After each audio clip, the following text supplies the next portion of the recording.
जय राधे कृष्णा। महाशिवरात्रि की बहुत बहुत शुभकामनाएं सबको। शिव जी का, शिव भगवान का बहुत बड़ा सिग्निफिकेंस है हमारी लाइफ में, हमारी माइथोलॉजी में। कहा जाता है कि जब समुद्र मंथन हुआ था और सबसे पहले उसमें से जब हलाहल विष निकला जिससे पूरी प्रकृति का, पूरे विश्व का नाश हो सकता था, तब शिव जी ने उस विष को अपने अंदर ले लिया और अपने कंठ में रखा। कहा जाता है वो कंठ के नीचे उसको नहीं ले गए क्योंकि वो अगर नीचे चला जाता तो उनका भी नाश हो सकता था। भगवान कहते हैं, गुरु जी कहते हैं, गुरु माँ कहते हैं कि ऐसे ही संसार रूपी विष, संसार के जो शब्द हैं, संसार के दृश्य हैं, उनके एक्शंस हैं, उनका व्यवहार है, वो विष की तरह है। अगर वो हमारे अंदर चला गया तो वो हमारा भी नाश हो जाता है। हमको कंठ तक रखना है। शिव जी ने इसका प्रतीक दिया कि संसार को कभी भी अंदर मत लेके जाना, नहीं तो तुम भी जल के राख हो जाओगे। संसार विष है। जो बहुत बड़े महामंत्र हैं हमारे पुराणों में लिखे हैं, वेदों में लिखे हैं। ओहम सोहम शिवोहम अहत अहम आत्मा ब्रह्म अहम ब्रह्मस्मयी तत्वमसि। जो शिव है वो हमारे अंदर है। कहा जाता है जब शिव जी का तीजा नेत्र खुलता है तो वो सारे संसार का नाश हो जाता है, सारे विश्व का नाश हो जाता है। वो जो तीजा नेत्र है वो हमारा आज्ञा चक्र है, वो यहाँ पे होता है।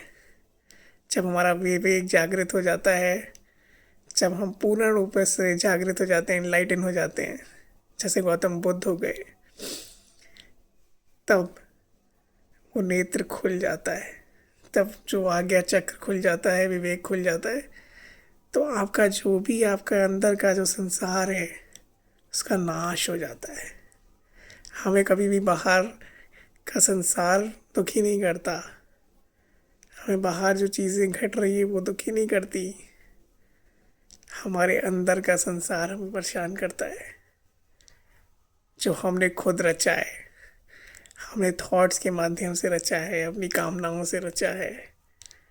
जो हमारे अंदर लोगों का व्यवहार चला गया है, वो जो संसार है वो हमें नित्य नित्य परेशान करता है। जब वो शिव नेत्र खुल जाता है, जब आज्ञा चक्र खुल जाता है, तो वो नाश हो जाता है। कबीरदास जी कहते हैं, जिस मरने ते जग डरे वो मेरे मन आनंद, मरने ते ही पाइए पूर्ण परम आनंद। मर भी सब करे, मर भी न जाने कोई, ऐसी मरनी मर चलो कि फिर जन्म ना होए। एक बार गौतम बुद्ध एक रास्ते से जा रहे थे, उनको एक गांव वाले मिलते हैं जो उनको खूब गालियां देते हैं।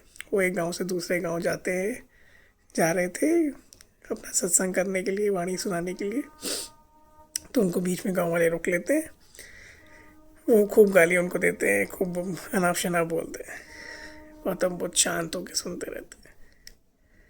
जब वो शांत हो जाते हैं गांव वाले, तो कहते हैं कि अगर आपको और भी कुछ बोलना हो तो मैं भी वापस आता हूँ, फिर आप अपना बोल लेना।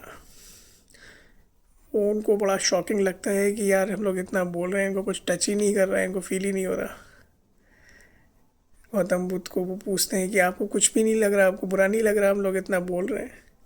कह रहे तुम जिसको बोल रहे हो ना, वो 10 साल पहले वो मर चुका है। तुम जिसको बोल रहे हो वो ये है ही नहीं, ये शरीर। मैं जो हूँ, मैं आत्मा जो पहले भी थी हमेशा रहेगी, उसको तो कोई कुछ टच ही नहीं कर सकता, छू भी नहीं सकता। तुम सिद्धार्थ को बोल रहे हो, ये जो है ये गौतम बुद्ध है।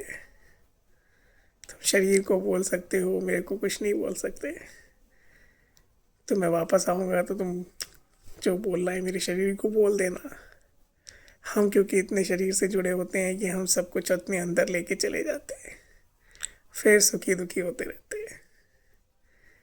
गुरु माँ कहते हैं, भगवान कहते हैं कि दूसरा बोलने में स्वतंत्र है, तुम सुनने में।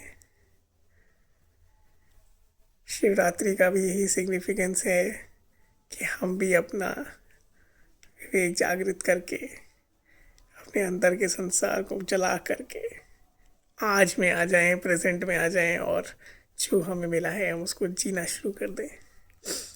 जय राधे कृष्ण।